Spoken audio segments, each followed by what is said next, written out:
Hey folks, and welcome back to the Mortgage Farmer here at the Halifax Hilton. Although today, once again, I'm not at the Halifax Hilton, I'm at the homestead here in Cary, and we've got a problem. We've got a tree that has died, and we need to cut that tree down. So that's what we're going to do today here at the Halifax Hilton. We're going to cut that tree down. But let's talk just a minute about this tree.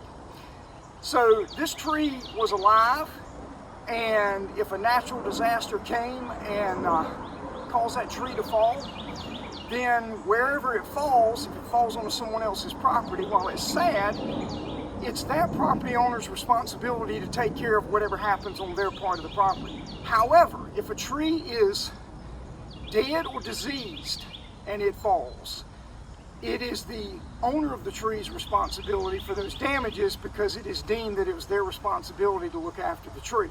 Now in this case, it's only going to fall in my yard, but I want to make sure that I get it taken care of now before it falls on its own when you can't control which way it's going to fall. Also, cutting a tree that is completely dead is very dangerous when you're trying to fell that tree in a certain direction. It loses some of its flexibility and it loses some of its characteristics, and that creates a problem. This tree has just the tiniest bit of life left in it. That's why we want to get it down now so that we can take care of it. Now, there are 5 main types of cuts on a tree like this that the professionals will use. There is one type of cut that your average homeowner should use. That particular cut is called a humbolt cut. Basically, if you've done any felling or watched any videos, you understand that you will cut a notch on one side of the tree. You will then cut what's called a back cut on the back side of the tree, forcing the tree to fall in a certain direction. A humbolt cut, let me show you.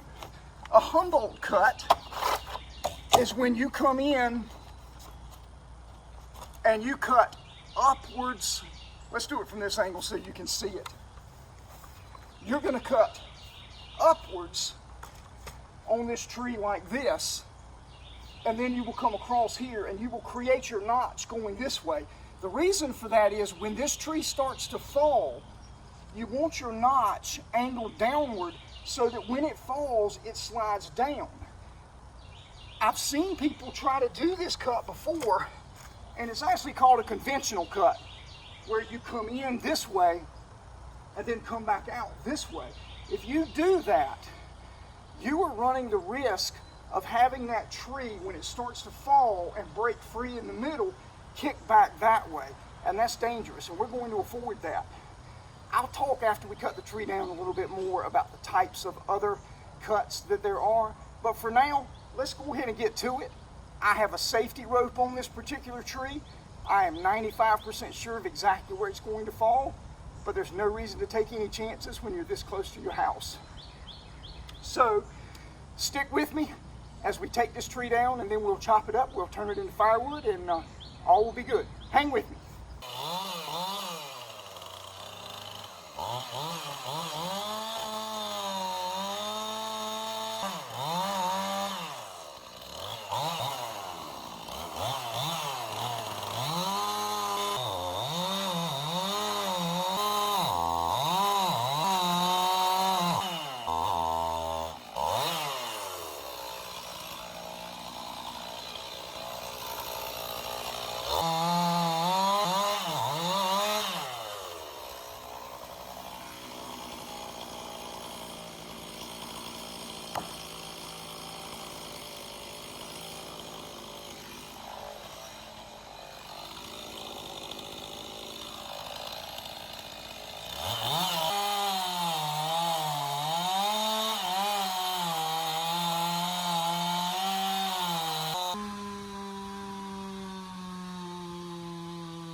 And there you go, folks. Remember, safety first, eyes, ears, legs.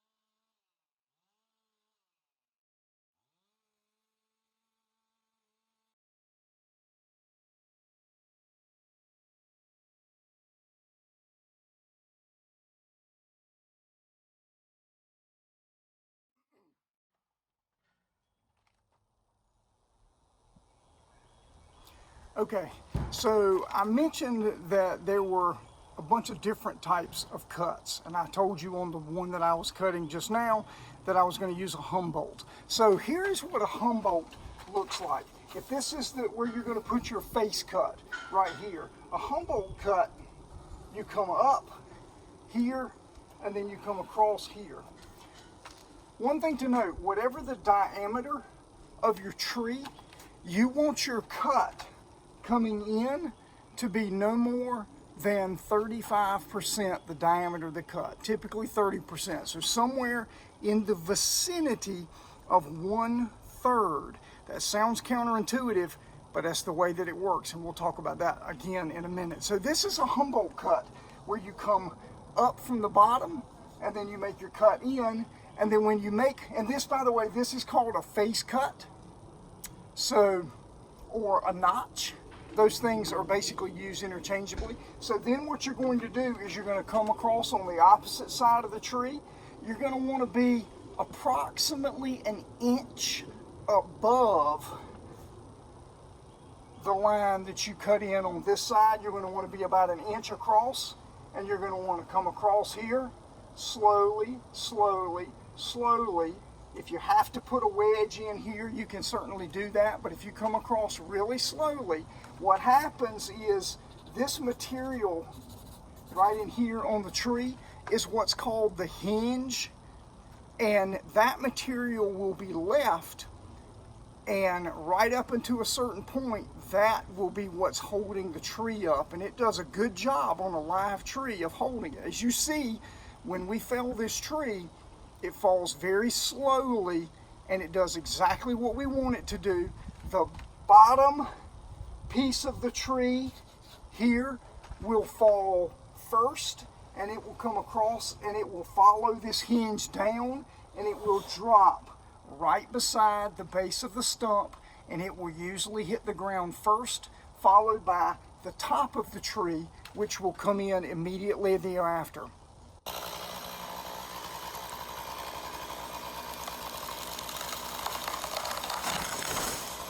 Couple of benefits there. As I mentioned, number one, much lower opportunity for what's called a kickback, where when you cut this tree, the base of the tree has a tendency to want to push itself that way, and if you're standing behind the tree, which you are when you're cutting, that's a danger zone, and you want to avoid that.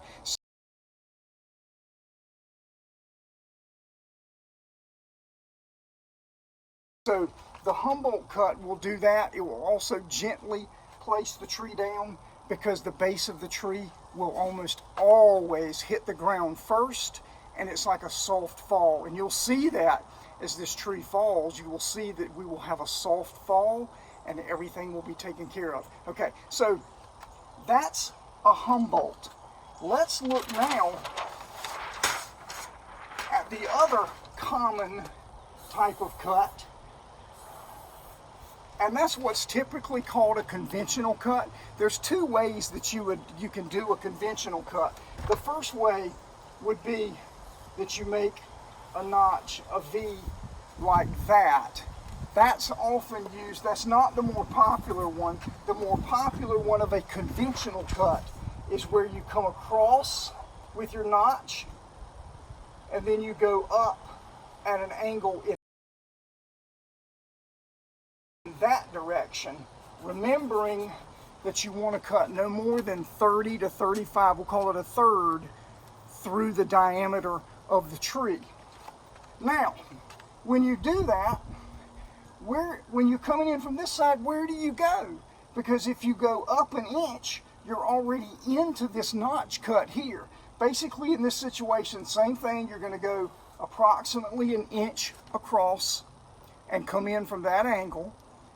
The professionals will use this cut. They're better at it. They're more equipped to deal with it. They have the tools at their disposal. You'll certainly want to use some wedges in a case like that, but you have to be careful because that tree will have a greater tendency to kick back because there's nothing stopping it here when you come all the way across from it pushing that way, whereas in that Humboldt cut, it basically pushes into itself and it can't go anywhere else. So this is what's called a conventional cut. These are the two most common, the Humboldt and the conventional. There is another offshoot of the Humboldt cut called the gap. On the gap cut, what we will have is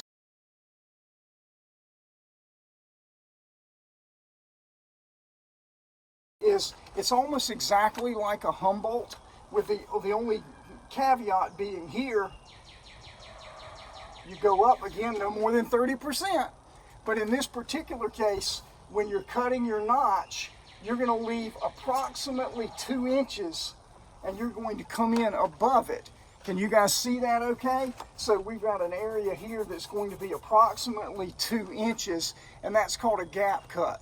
Now the reasoning behind a gap cut is in that situation it will actually throw the tree further away from the stump. Instead of it dropping it right at the stump, it may throw it a foot, 2 feet further out. It's just another tool to use. Again, the professionals will use that tool.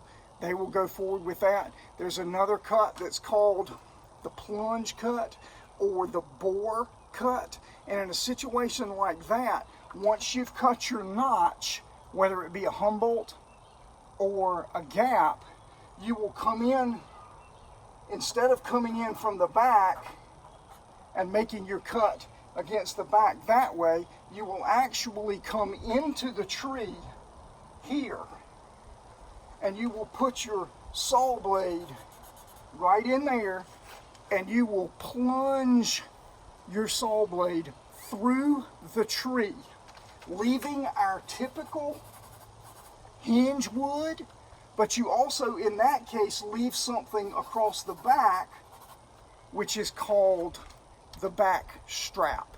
What happens is you make that plunge cut and then you cut the rest of the tree.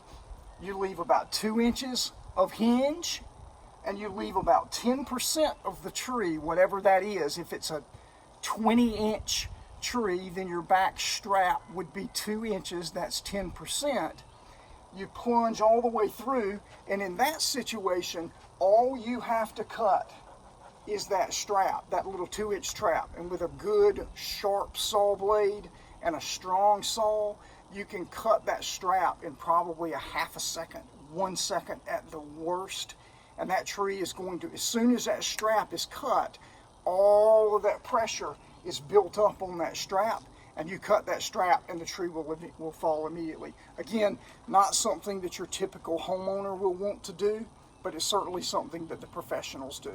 So, Humboldt for your typical homeowner, for safety reasons, you want to make sure that you cut no more than 35%. It's recommended somewhere between 30% and 33% of the diameter of the tree in your notch or your face cut or your undercut.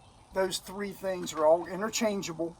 Those are the terms that we would use here. And when you come in for your back cut, you cut slowly. Once you get your saw, if the tree's a bigger tree, 24, 26 or more inches in diameter, you've cut 30% off of the front, you start cutting and you can actually get your saw blade into the tree a good 4, 6, 8 inches. At that point, you then come in behind it and put a wedge in, and that will guarantee that the tree will fall in the direction that you want it to. Always inspect the tree. You want to follow along with the way that the tree is leaning. For an average homeowner, I do not recommend you trying to force a tree in a direction that it cannot go. The professionals can do that. I've seen it done. I can do it a little bit, but when I've got structures close by, I'm never going to take advantage of that. I'm not going to force that tree. I had a tree not too far back that I was concerned that I was forcing it more than 4 or 5 degrees. I was forcing it maybe 25 or 30 degrees from where it really wanted to fall. And I actually went up that tree about probably half the height of the tree, put a strap with a winch, and actually pulled the tree in the direction that I wanted it to go to ensure that it did it. Took me a little bit longer, but safety always comes first. Remember what I've said about safety. You've got your eyes, you've got your ears. I wore chaps. When you saw in the beginning of the video, I've got chaps on just because we want to protect our legs and whatnot. Anyway, those are the cuts that you're typically going to use. And as you saw as I started the cutting there, you saw that we were using a Humboldt cut. Now, let's get back to the video.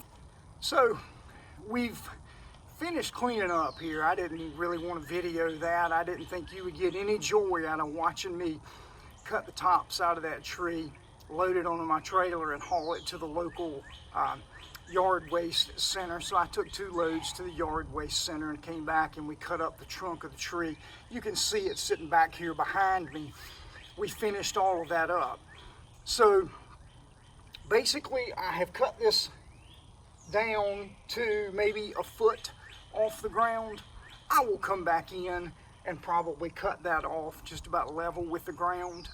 I can either at that point rent a stump grinder, or there's things that you can do to eliminate the skunk as long as you're willing to take the time. Maybe in another video we'll talk about that. You just you bore some holes into the stump and you pour a material into it. It's called stump rot, and you know, if you're willing to give it time, you can take care of it from there. But I will get this cut down as low as I can and probably even come back in with a little bit of topsoil, and then you won't even know that it was here.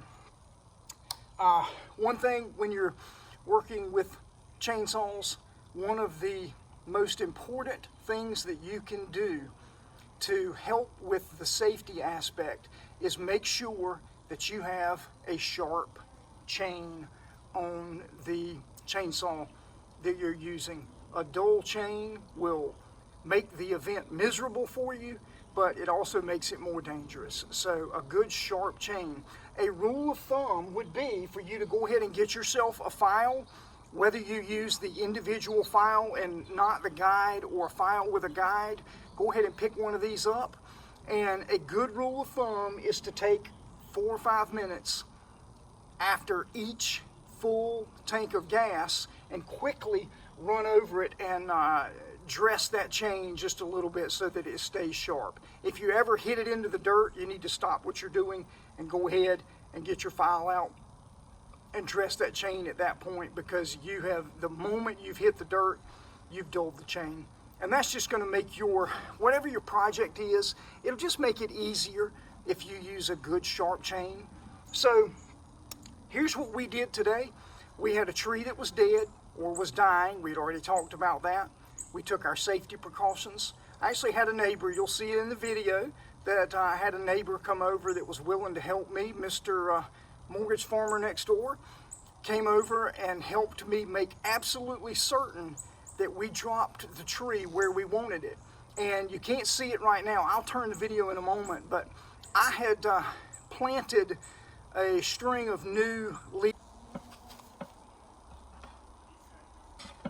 leland cypresses in the edge of my yard several months ago, and I wanted to make sure that I dropped the tree between those leland cypresses, and we did. We didn't touch the leland cypresses.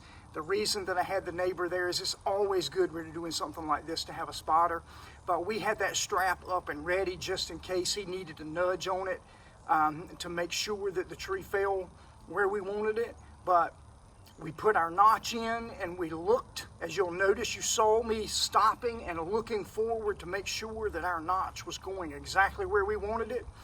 We went in with our back cut, and it fell exactly where we wanted it to. It doesn't always work that way, but we certainly want to hope that we do it more times than not. So, safety, safety, safety. Ear protection, eye protection. You notice I had chaps on. Safety is a key. A good, sharp chain is also a key. Having a spotter is good, but any average size tree, the average homeowner, if you are careful, you can take care of that. This one tree, single trees are always the most expensive. This one tree would have cost $800 to $1,000 to have someone come in and professionally cut it and remove it. So we saved ourselves probably $1,000 by having that done. If you come and you have multiple trees, the first tree is always the most expensive. Each tree after that is probably some fraction of that, maybe $400 or something like that, because obviously they've got setup time involved in that as well. I hope you have enjoyed this video. I actually hope that you learned a little bit. Remember, if you're a homeowner, the Humboldt cut is your friend. That's the cut that you want. You will remember this tree fell exactly where we wanted it to, and it only fell 6 inches to a foot from this stump, which is exactly what the Humboldt cut will do. It will force that trunk down, and it will drop it softly right on the land. When you watch that video, I might put it again right here at the end,